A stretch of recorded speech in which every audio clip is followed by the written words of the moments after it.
Olá, boa noite, seja bem-vindo a mais um Entenda a Notícia.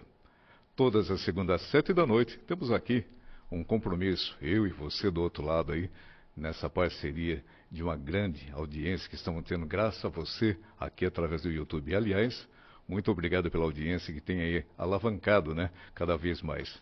Quero aproveitar o ensejo e pedir para você que ainda não se inscreveu, inscreva-se aqui no YouTube, dê sua curtida, seu like, que é muito importante para nós.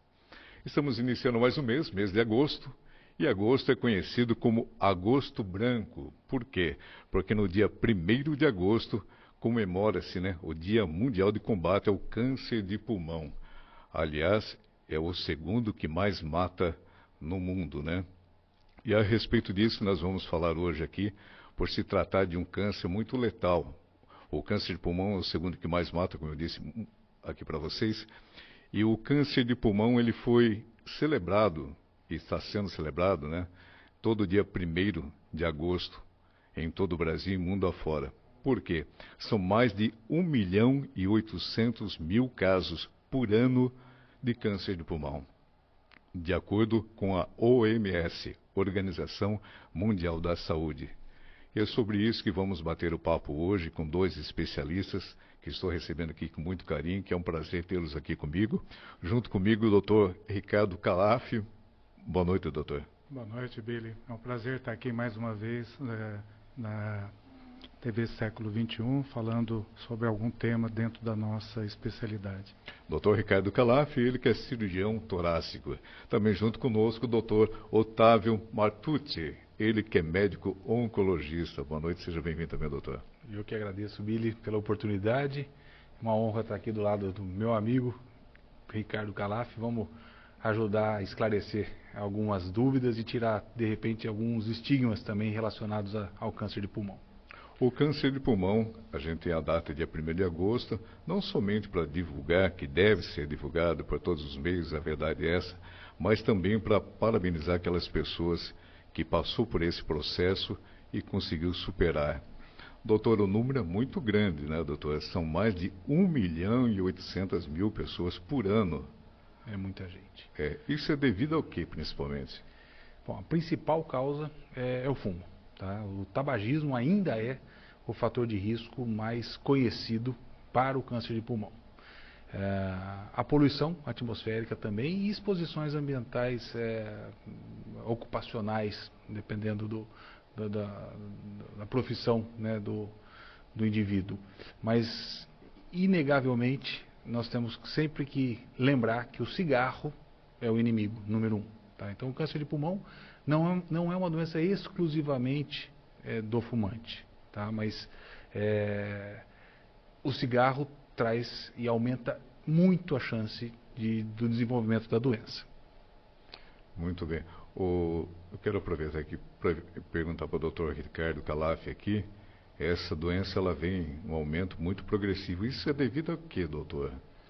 Eu acho que um dos principais fatores, como o doutor Otávio falou, é realmente o tabagismo, né? Apesar de todas as políticas públicas que já foram instituídas aqui no Brasil, existe ainda um grande número de pessoas fumantes.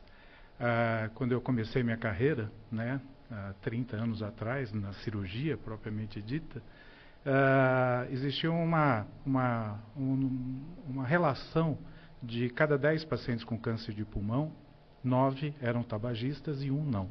E essa relação hoje está próxima de 7:3. O que significa? 7 tem antecedente de tabagismo em algum momento da vida e 3 não. Né? Tem outros fatores genéticos, fatores ambientais, fatores profissionais, a poluição. Né? Então são outros fatores, gás radônio, tem outros fatores que também influenciam e que pode desencadear em algum momento uma neoplasia primária do pulmão. Essa incidência é mais em homens ou mulheres?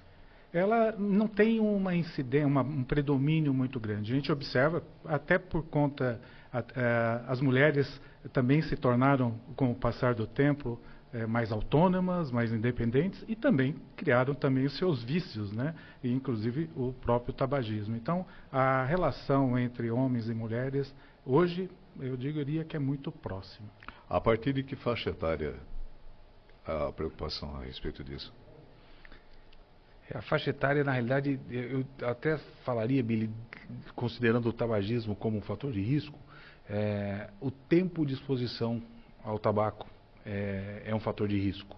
Então, assim, o câncer de pulmão, ele vai aparecer depois de um bom tempo do paciente submetido a uma agressão crônica com os componentes que tem no cigarro dentro do pulmão. Então, assim, a incidência aumenta depois dos 50 anos de idade, tá bom?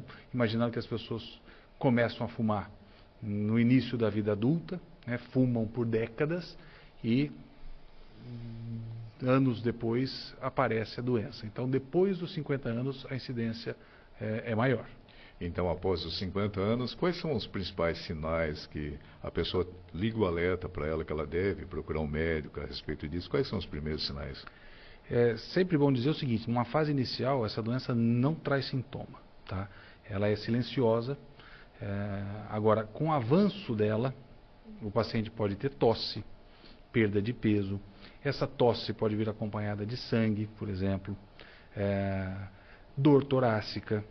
E numa situação em que a doença já é diagnosticada numa fase muito avançada, o que não é incomum, diga-se de passagem, né, no Brasil inclusive, nós podemos ter sintomas da metástase e não propriamente do tumor primário. Tá? Então, por exemplo, uma dor óssea pode significar uma metástase de um câncer até então oculto do pulmão. Mas do ponto de vista respiratório, tosse, falta de ar, dor torácica e sangue no escarro. No caso, a pessoa já diagnosticada com câncer de pulmão, doutor, qual é o procedimento de tratamento para essa pessoa? De que forma que é feita? Essa é uma pergunta interessante. Eu vou só fazer um parênteses, né, por conta dessa questão da sintomatologia. Geralmente, o paciente que está sintomático, ele já está na maior parte das vezes com um câncer relativamente avançado. Só para você ter uma ideia, 70% dos pacientes que nos procuram, né, isso aqui no Brasil, no hemisfério norte, é muito relativamente semelhante, já tem um câncer avançado e que os tratamentos passam a ser exclusivamente tratamentos sistêmicos. Então, isso é uma coisa importante, só 30%, 25%, 30% tem condições de ser passíveis de cirurgia. Tem uma lesão localizada em que a cirurgia pode ser útil no tratamento. Eventualmente, ou um tratamento que a gente chama upfront, quer dizer, o tratamento primário como cirurgia e a complementação com outros tratamentos oncológicos de uma certa forma, que seria a imunoterapia, a quimioterapia, a tradicional quimioterapia, as moléculas-alvo dirigidas. Então, essa é uma... então, eu queria deixar isso claro, né? Quando tem sintoma, às vezes a doença já está avançada. E por isso que a gente faz parte tem feito um trabalho, inclusive teve uma publicação científica até recentemente, sobre a importância do rastreamento do câncer de pulmão e diagnóstico precoce dessa doença. Porque a gente só consegue a cura quando... o melhor é não fumar, né? Se fumou e eventualmente desenvolveu algum tipo de doença, no caso o câncer de pulmão, a melhor situação é rastreá-lo e diagnosticá-lo no começo, porque aí é a chance que o indivíduo tem de cura. Aí, pelo nosso bate-papo aqui que eu estou vendo, o maior vilão é o tabagismo, né? Que é o cigarro, tá? Mas também tem aquele componente do local de trabalho da pessoa que isso também vem acarretando, né, doutor? Com certeza. E às vezes tem componente. Hoje, a gente sempre, né, Otávio, a expressão genética do câncer de pulmão nunca foi muito explorada como nos outros tipos de câncer, como mama, cólon, né, outros cânceres do ser humano. Agora a gente está vendo, né, um número maior de expressões genéticas, né, de fatores genéticos envolvidos também no câncer de pulmão. Doutor Otávio, ele tocou no assunto aqui, o doutor Ricardo, que é muito importante, que é a questão da cirurgia. Na questão da mama, dá para ser feito também, no colo e tal. E na questão pulmonar, há a possibilidade de um transplante pulmonar ou não. No caso do cólon, você faz a cirurgia, interliga, aquela coisa toda. E na questão pulmonar? O transplante pulmonar para o tratamento do câncer de pulmão não é uma estratégia válida, tá? Intuitivamente, entendo a pergunta, no sentido, há uma doença ali, vamos tirar esse pulmão e colocar um outro. Mas não é possível. A justificativa, Billy, é que para o transplante, a gente precisa submeter o paciente a uma imunossupressão, para que o órgão que vai chegar não seja rejeitado pelo próprio corpo, pelo próprio organismo do paciente. E nesse processo de imunossupressão, o tumor pode se aproveitar e se alastrar, entendeu? Então, o transplante não é uma estratégia válida. A cirurgia, com certeza, quando indicada, e é a estratégia que propicia a chance de cura.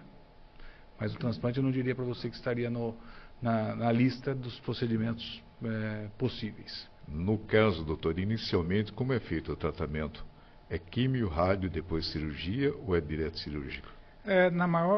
Quando o tumor, a lesão, está em estádios iniciais, né, ou seja, lesões até 3, 4 centímetros e que não tenha manifestação regional dessa doença, então o tratamento cirúrgico se aplica, né? E obviamente que tem alguma vantagem de ter alguns anos de estrada, né? Antigamente a gente fazia cirurgias com cortes, né? Abrindo a caixa torácica, que ainda fazemos, né? Quando necessários. Mas temos de uns 25 anos para cá a possibilidade de fazer técnicas menos invasivas, né? Então isso facilitou muito, né, a aceitação das pessoas em termos da modalidade cirúrgica. Nesse né? caso é robótica? A robótica mais recentemente, né? O público sabe muito bem o que é a videolaparoscopia, né? Que é a videocirurgia no abdômen, e no caso da cirurgia torácica, a videotoracoscopia, que é o sistema de vídeo aplicado, que o cirurgião manipula as pinças cirúrgicas, e isso a gente já faz há mais ou menos uns 25 anos, né? E agora, mais recentemente, com a popularização um pouco maior, né, com a informação chegando, né, à classe médica, aos pacientes, a robótica também é uma grande opção. Mês de agosto é o mês conhecido como agosto branco, combate ao pulmão, câncer de pulmão. Para você que está junto conosco, quero desde já mais uma vez aqui pedir para você que se inscreva-se, dê sua curtida, dê seu like, é muito importante para nós aqui no YouTube da Rede Século XXI. E sobre isso estamos aqui alertando a você que está conosco aí, que leve adiante essa informação, principalmente as pessoas acima de 50 anos. E se você fuma, desde já é o momento de você pensar, parar de fumar, né, doutor? Não é essa a verdade? Esse é o recado, né? Melhor estratégia para a gente combater o câncer de pulmão é não iniciar o tabagismo. Aliás, fica um alerta de que os cigarros eletrônicos também são tão maléficos quanto os cigarros convencionais. Talvez até mais. A gente nem tem como fazer essa comparação. Mas esse é um alerta importante, Billy, que a gente precisa passar, porque essa onda de cigarros eletrônicos vem conquistando os jovens, né? E nós estamos num momento de conscientização de que o câncer de pulmão pode ser combatido, né? Os Estados Unidos conseguiram mostrar pela primeira vez uma redução na incidência do câncer de pulmão por causa das campanhas anti-tabágicas. E agora chega essa onda do cigarro eletrônico. É um perigo e um fator de risco que a gente tem que cortar agora. A carga de droga dele é o mesmo do tabagismo? Porque normalmente essas pessoas que não é recomendado, a verdade é essa, a compra desse cigarro eletrônico, é que a pessoa imagina-se que está saboreando algo que não vai fazer, não vai dar problema de saúde futuramente, que não é verdade, né? Nenhuma verdade, né? É tão maléfico quanto o cigarro convencional. Então, não vem livre de toxinas, não vem livre de carcinógenos, né? Que são substâncias que proporcionam o desenvolvimento do câncer. Então, ele é uma droga também. Doutor, Quais são os exames preventivos para as pessoas fazerem e a partir de quando que deve ser feito isso? Existem, diria, estratégias. O doutor Calaf fez um comentário de rastreamento, que a gente fala muito de rastreamento para câncer de mama com mamografia, né? Câncer de cólon com colonoscopia. E agora existem algumas populações de risco que são submetidas a um tipo de tomografia chamada tomografia de baixa dosagem de radiação. São fumantes, aí se faz um cálculo da carga de tabagismo no decorrer da vida. Geralmente começa-se aos 55 anos, esse rastreio, com esse exame chamado tomografia de baixa dose. Se houver uma imagem suspeita, esse paciente prossegue a investigação. Se não houver a imagem, ele volta para o rastreio 2 anos depois. O fato é que isso podemos dizer que é uma novidade. Muita gente não sabe que se faz rastreamento para câncer de pulmão, mas não é para qualquer um, né? Aquela pessoa que nunca fumou não precisa fazer esse tipo de exame. Mas o fumante que deseja, obviamente, diagnosticar um tumor numa fase inicial, porque se arrependeu do tabagismo, ele precisa ser acompanhado dessa maneira, com esse exame chamado tomografia de baixa dose. Doutor Ricardo, então o pulmão, o câncer, pode-se dizer ou pode-se afirmar que pode ser hereditário? Existem a expressão dele, a gente tem visto isso com um pouco mais de frequência, né?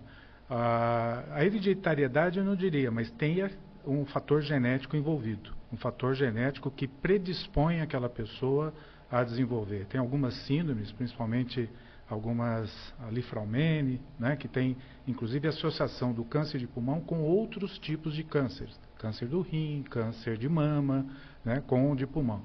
Então tem vamos dizer assim, um caminho em direção ao conhecimento também nesse aspecto, tanto da biologia molecular, né, como dos fatores genéticos, para conhecer melhor o problema, não só o problema, mas também conhecer melhor o portador do problema, né? Então, ao você conhecendo melhor o problema e o portador do problema, com certeza você vai conseguir estratégias melhores para tratá-lo.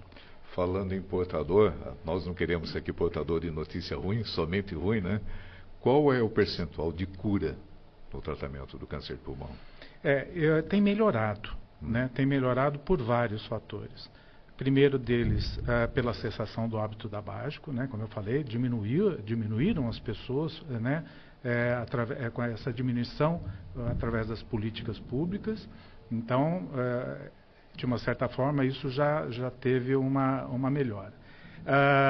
Hoje se tem mais acesso a exames diagnósticos, né? Nós temos feito muito, e isso feito muitos diagnósticos que a gente chama de achados incidentais. A pessoa vai lá no pronto-socorro com quadro febril, tosse, vai fazer uma tomografia, né? Tomografia hoje é um procedimento diagnóstico por imagem muito acessível, né? Tanto na rede privada como na rede pública, e os achados incidentais dessas lesões têm se tornado muito mais frequentes. Então, primeiro, cessação do hábito tabágico, acesso aos métodos diagnósticos, né? Conscientização, como o doutor Otávio falou, quer dizer, a pessoa, se ela sabe que ela tem um risco, apesar de que todo fumante ele é um ansioso por si só, e ele sabe do risco que está correndo, mas não quer ter a certeza, não é? Então falar, vou fazer um exame para procurar uma coisa que eu tenho medo. Então existe um certo comportamento meio paradoxal, né? Mas previsível, né, de um paciente que fuma. Então, esses fatores, e também com os métodos de tratamento sistêmicos, né? As radioterapias tornaram-se mais precisas, com menos efeitos colaterais, os tratamentos sistêmicos, hoje, o Dr. Otávio pode falar muito melhor do que eu, o número de tratamentos oncológicos nos últimos 15 anos foi um crescimento extraordinário, que a gente vem acompanhando, principalmente aprendendo muito com o câncer de mama, com o câncer de próstata, com o câncer de colo, e o câncer de pulmão, para vocês terem uma ideia, os ouvintes, é a primeira vez que provavelmente muitos estão sabendo da importância de se fazer o diagnóstico precoce e o rastreamento do câncer de pulmão, né? Então, começando agora o Agosto Branco, né, vai ser o primeiro congresso brasileiro para discutir exclusivamente o câncer primário do pulmão, o câncer que nasce no pulmão, em Brasília, nos dias 13, 14 e 15 de agosto, exatamente para discutir a parte técnica e a parte de conscientização da população e da classe política também, no sentido de se fazer a implementação das políticas públicas também em relação ao câncer de pulmão. Da mesma maneira como se todo mundo sabe, né, a importância do diagnóstico do câncer de mama, do câncer de colo, do câncer de próstata, e também incluir dentro da profilaxia, do diagnóstico precoce, né, do rastreamento para o câncer de pulmão. Doutor Augusto, qual que é a probabilidade de uma pessoa não fumante adquirir o câncer pulmonar? Existe a chance, né, do câncer de pulmão aparecer realmente em não fumantes. O doutor Calaf lembrou bem, hoje, né, de 10 casos diagnosticados, 2 a 3 podem aparecer em não fumantes. Mas como? Provavelmente por alguma predisposição genética, ok?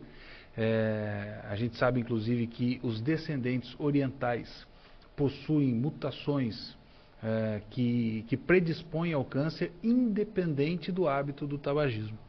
Se essa pessoa, por exemplo, ainda assim for fumante, a chance exponencialmente aumenta. Não é incomum, é mais comum que isso aconteça em mulheres do que em homens, tá?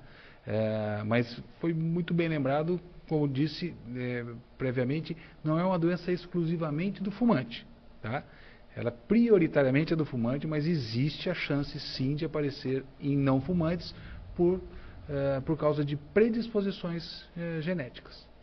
Doutor, tem um mito, é mito ou verdade? Porque antigamente, quando se falava de câncer, né, automaticamente, todo mundo falava, vai morrer. E a gente sabe que isso hoje em dia não é verdade, né? Quando é constatado o câncer, existe uma luta para se curar, né? Sempre houve um medo na questão da quimioterapia. Vamos falar do tratamento quimioterapêutico. Como que é feito? Ele é direcional ou não, nesse caso? Eu acho fantástica essa pergunta, Billy, porque a gente precisa realmente quebrar alguns estigmas, né? A quimio evoluiu muito, muito. A quimio, classicamente, é um tratamento que a gente associa a um momento de sofrimento, claro, a um momento de perda de autoestima, né? A queda do cabelo, vômito, o paciente se isola socialmente. Mas nós avançamos bastante nas últimas décadas, né? Então a quimio hoje, a gente tem um conhecimento muito melhor e não é a mesma quimio para todo mundo, entendeu? Então os casos são dosagens diferentes, medicamentos diferentes, e diria para você que a ciência avançou ao ponto da gente buscar tratamentos ao estilo que a gente chama de chave e fechadura, né? Tentar encontrar para aquele caso o melhor tratamento. Tá? Existem então alguns tratamentos, o Dr. Calaf citou as terapias alvo-moleculares, em que você encontra um determinado alvo na célula tumoral, que seja importante para a propagação do tumor, e se esse alvo for rapidamente bloqueado, a gente consegue combater essa doença de uma forma bem diferente do que a gente fazia só com quimioterapia. Tá? Então, esse foi, diga-se de passagem, um dos grandes avanços para o combate do câncer de pulmão, até mesmo na doença avançada. Outro grande avanço, né, além da quimio, já falada, é a imunoterapia. A imunoterapia é uma estratégia, foi Nobel da Medicina em 2018, quando 2 pesquisadores, um japonês e um americano, descobriram que no microambiente tumoral, né, existiam mecanismos que a célula tumoral conseguia se proteger do sistema imunológico. E esses medicamentos, os imunoterápicos, diluem esse escudo que protegia a célula tumoral, e o sistema imunológico consegue enxergar o tumor como algo a ser combatido. Então, tivemos muitos avanços, a própria quimio melhorou, as terapias alvo-moleculares e a imunoterapia. fora, já dito aqui, as técnicas cirúrgicas, né, e a mudança na aparelhagem, na eficácia da radioterapia. De que forma que é feita a imunoterapia? Injetável. Injetável. Imunoterapia injetável. É um procedimento simples, é um soro aplicado em 30 a 60 minutos. O processo é parecido com a químio? Muito parecido. Só que, ao contrário da químio, a imuno raramente dá vômito, não cai cabelo, tem seus efeitos colaterais, porque, né, não existe tratamento algum sem efeito colateral, mas um outro perfil de toxicidade, não é o mesmo perfil de toxicidade da quimioterapia. Doutor, a imunoterapia está na rede pública ou somente na rede privada? Infelizmente, o acesso no setor público ainda está muito restrito, porque o SUS não cobre esse tipo de modalidade terapêutica. E esse também é um dos motivos que vai acontecer esse congresso agora em agosto, comemorando aí, mais uma vez lembrando, né, o Agosto Branco, mês dedicado, né, à discussão do câncer primário do pulmão, exatamente no sentido de, junto ao Ministério da Saúde, toda a classe médica, política, a classe organização não governamental, enfim, toda a sociedade, no sentido de ter maior acessibilidade e equidade nos tratamentos de toda a população.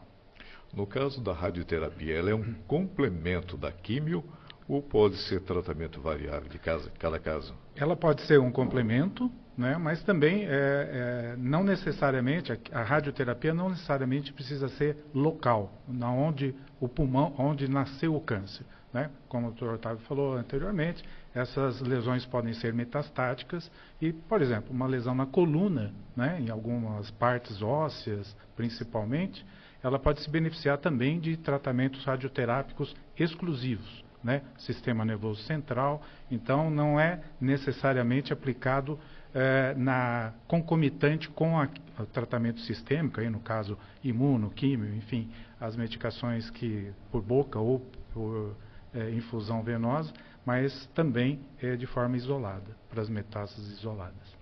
Nesse congresso que o senhor vai participar, os senhores, né, vão participar, há a possibilidade do setor privado participar financiando a imunoterapia? Olha, sempre tem, né? Onde tem boa vontade, onde tem vontade, vamos dizer assim, pensando no próximo, não tenha dúvida.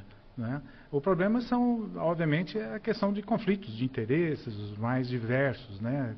Então, para nós, enquanto médicos, a gente une forças, né? Existe, muito importante, existe vamos dizer assim, um modelo de discussão dos casos hoje, chamado reuniões multidisciplinares, tumor board, enfim, que reúne oncologista, radioterapeuta, cirurgião, patologista, o médico de imagem, né, o radiologista, em busca do melhor para aquele paciente. Então, se todos nós, enquanto sociedade, políticos, indústria, enfim, todos pensarmos no próximo, no indivíduo, com certeza é possível, com certeza.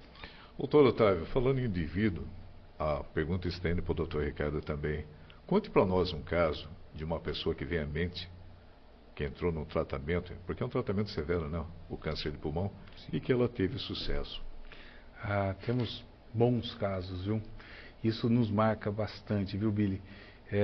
O primeiro que veio na minha cabeça agora foi uma paciente que eu conheci muito mal, falta de ar, já a um passo de precisar usar o torpedo de oxigênio, e filhos pequenos, né? E aquela pergunta, mas por que? Eu nunca fumei. E eu falei, olha, calma, existe a chance de repente a gente achar um tratamento muito específico para você. E assim foi feito. Nós fizemos um teste molecular no material da biópsia do pulmão e encontramos uma determinada mutação lá que levou essa paciente a ser tratada com comprimidos. A resposta foi tão rápida, que ela mandou para mim mensagem dizendo que ela conseguia já sair, passear, caminhar. E meses depois ela fez o caminho de Santiago da Compostela. E trouxe para mim uma medalha. Uma medalha que, para quem completa o caminho, né? E ela fez esse caminho, isso me marcou muito. Essa paciente é um daqueles casos que eu disse para você, do tratamento chave e fechadura. Ela está viva 2 anos e meio, 3 anos, o que era inimaginável, né? Que ela falar em sobrevida de um câncer de pulmão avançado nessa magnitude, com um medicamento, né? E a ciência evolui e já apareceram até medicamentos, vou dizer assim, que possam substituir caso esse deixe de fazer efeito. Que benção. E o doutor, tem algum caso? Eu acho que eu só queria lembrar de um detalhe, de uma pergunta, que, né, é a questão da sobrevida do paciente com câncer de pulmão. As pessoas, por exemplo, um paciente que tem uma lesão de 1 centímetro dentro do pulmão, sem nenhuma manifestação regional ou metástase à distância, ele tem uma chance de sobrevida de mais de 90% em 5 anos. Né? E isso, na medida que vai se estendendo, né, o tumor, né, regionalmente, através dos linfonodos ou metástases à distância, para o sistema nervoso central, fígado, enfim, isso, obviamente, a sobrevida vai reduzindo drasticamente. Então, hoje, eu diria que a sobrevida global é em torno de, levando em consideração desde as lesões pequenas até as lesões maiores, em torno de 25% de sobrevida em 5 anos, mais ou menos. Melhorou muito. Isso em 1975 era na casa dos 12%, 13%. Quer dizer, dobrou. Mas há de se convir que temos muito ainda a caminhar, né, para ter uma sobrevida, garantir, mudar esse estigma, né, que, de uma certa forma, é o câncer que mais mata da sua própria doença. Se for comparado, o câncer do homem, o mais frequente é o câncer de próstata. Na mulher, o câncer mais frequente é o de mama. Então, eles são muito mais frequentes do que o câncer de pulmão. Porém, mas o que mata mais da sua própria doença é o de pulmão, inclusive somando o câncer de mama, o câncer de próstata e o câncer de cólon. Né? Então, a nossa movimentação de toda a classe médica e a conscientização é exatamente fazer um movimento pendular daqueles 70% que têm tumores já avançados para o diagnóstico precoce. Né? Então, esse é o nosso objetivo em termos de convencimento. Né? Então, voltando, né, à sua mais recente pergunta, é exatamente isso. Quer dizer, há 30 anos atrás, voltando, né, tinha o Correio Popular, né, o jornal local, que eu ficava vendo, às vezes, a sessão necrológica dele para ver se tinha algum paciente que eu tinha participado do tratamento, eventualmente tivesse falecido. Mais recentemente, nós temos, né, muitos pacientes que que voltam depois de muitos anos de tratados, que a gente vem acompanhando 6, 8, 10, 20 anos tratados, em algum momento em que a cirurgia teve algum tipo de importância ou as demais modalidades também. E uma das pessoas que mais me causa muita satisfação, ela teve uma situação uma neoplasia avançada, que ela foi parte, né, estava sendo atribuída que uma contaminação da região aqui, um lençol freático, pudesse estar envolvida na carcinogênese do câncer dela. E isso não era uma verdade, né? E ela tinha já um componente já regional completo, a gente precisou tirar o pulmão dela inteirinho para poder tratá-la adequadamente, foi submetida a um tratamento complementar com a quimioterapia, isso já faz mais de 20 anos. Então, o que eu quero, em resumo, deixar? As lesões iniciais hoje, a gente tem dezenas, centenas de pacientes que obtiveram a cura. Né? E aquelas lesões em que já estão mais numa situação intermediária, né? Que a gente chama aí de estadio 3A, né? Que são os estadios mais intermediários em que não está tão avançado, mas também não é uma lesão inicial, esses também têm se beneficiado bastante. Então, a gente isso nos estimulou muito, né, a realmente fazer essa busca, né, no sentido de fazer os diagnósticos precoces e tentar controlar o problema logo no começo. Que eu costumo até brincar aí com os alunos, né? A gente, com 70% que eu falei, né, a gente está entrando na corrida contra o câncer muito atrás dele, né? Ao passo que se a gente encontra o diagnóstico inicial, a gente já sai na corrida na frente do câncer ao conseguir obter vamos dizer assim, o controle cirúrgico do problema. Eu ouvindo o senhor dando essa aula para nós aqui, para o pessoal que está assistindo também pelo YouTube, o doutor também, eu fico pensando como é grande a responsabilidade nossa, em termos de meio de comunicação, em propagar a questão da prevenção. Ou seja, para você, meu amigo, você, minha amiga, a resposta é essa: não fume. Está fumando? Pare de fumar. Faça o máximo possível para que você não tenha que um dia passar por esse processo que infelizmente é lastimável. E a gente vê que o número é muito grande, como eu disse no início do nosso bate-papo aqui, são mais de 1.800.000 pessoas por ano, doutor. É isso. É um número muito alarmante, né? Muito, muito alarmante. Imaginar que considerando então que o principal fator de risco é o tabagismo, são mortes evitáveis, né? Então, se diz muito disso. Talvez seja a enfermidade que a gente talvez consiga mudar a história natural mudando os nossos hábitos de vida.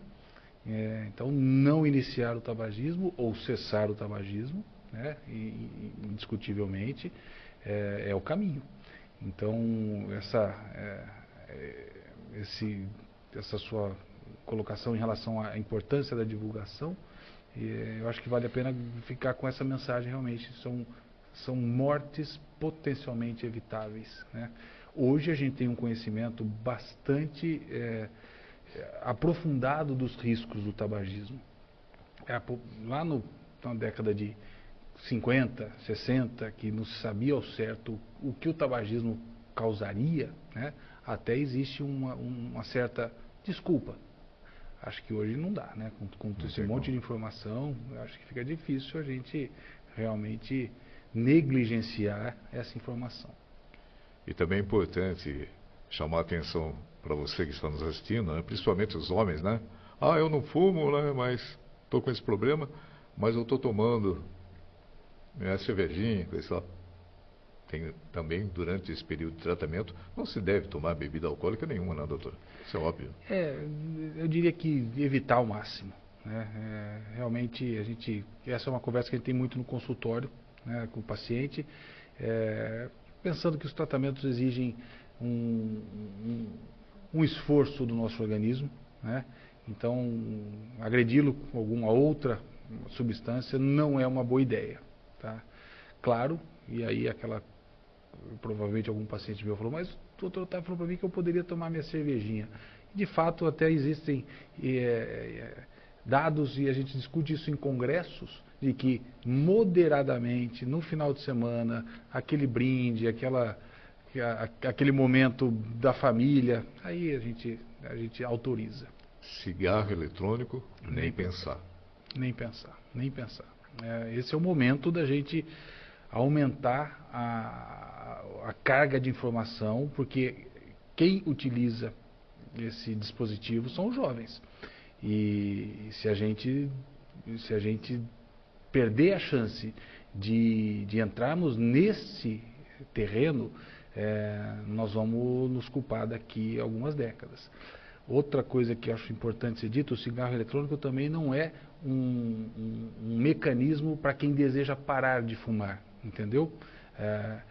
Ele é tóxico para quem começa já de cara com ele, e ele não é um mecanismo para quem deseja parar, porque também se difundiu essa informação de que o cigarro eletrônico pode substituir o cigarro para ajudar o fumante a deixar o tabagismo. Na verdade, ele está trocando o problema, só isso. 6 por meia dúzia. Doutor Ricardo, para a gente finalizar o nosso bate-papo, o papo quando é bom, né? Passa rapidinho, né? Com certeza. Eu estou muito feliz que você esteja aqui conosco, aqui dando essa aula, né? E orientando a população em geral né, nesse combate. Repito, mês de agosto é o mês do combate do câncer de pulmão, agosto branco, né? Queria que o senhor deixasse a mensagem para o pessoal que está nos assistindo nesse momento. Eu gostaria de, de uma certa forma, é muito importante que a população inclua, né, principalmente aqueles indivíduos na faixa dos 50 aos 75 anos, que tenham, né, que tiveram alguma, vamos dizer assim, algum período em que tiveram o tabagismo como hábito, né, pensassem, né, procurar o seu médico, procurar um programa de rastreamento e diagnóstico precoce do câncer de pulmão, porque ainda, não sei por quanto tempo, mas ainda o diagnóstico precoce e a possibilidade da intervenção cirúrgica para o controle dessa doença, com uma chance de sobrevida muito grande, né? Então, a primeira coisa é parar de fumar, né? Isso seria, obviamente, que o fato de parar de fumar hoje, para quem já fumou 30 anos, não vai reduzir, né, a zero o seu risco, mas vai diminuir muito a exposição, né? Não adianta ficar colocando inflamável, né, numa fogueira, né? Então, obviamente, a cessação do hábito tabágico vamos dizer assim, a prevenção primária mais importante, né? E procurar, né, o seu médico, o seu pneumologista, o seu cardiologista, o seu médico de família, enfim, para buscar, né, ou eventualmente um programa estruturado de rastreamento de câncer de pulmão para o seu diagnóstico precoce. Doutor Ricardo, muito obrigado pela participação do senhor essa noite aqui. Billy, é um prazer enorme aí poder estar com vocês, poder estar com o Dr. Otávio e com toda a nossa audiência aí para essa noite aqui, mais essa oportunidade de discutir esse importante assunto de saúde pública. Também quero agradecer, doutor Otávio, pela aula que o senhor deu aqui junto ao mestre, né? Professor Calaf, não tenha dúvida que um nome importantíssimo nessa batalha de combate contra o câncer de pulmão, uma referência para mim, uma pessoa que se preocupa com o paciente, que está preocupado com as políticas públicas, preocupado em oferecer o que tem de mais moderno e mais eficaz para a população. Então, uma honra estar aqui com vocês, agradeço a lembrança do meu nome e estarei à disposição para a gente conversar sobre esse assunto, porque uma das nossas obrigações, né, professor, é promover a saúde. Como médicos, devemos promover a saúde. Então, contem comigo. Estamos finalizando mais um Entenda a Notícia. Repito que vai ao ar todas as segundas-feiras, às 7 da noite, aqui no YouTube da Rede Século XXI. Você já sabe, agosto branco é o mês de combate ao câncer de pulmão. Se você fuma, pare de fumar. Forte abraço a todos e até o próximo.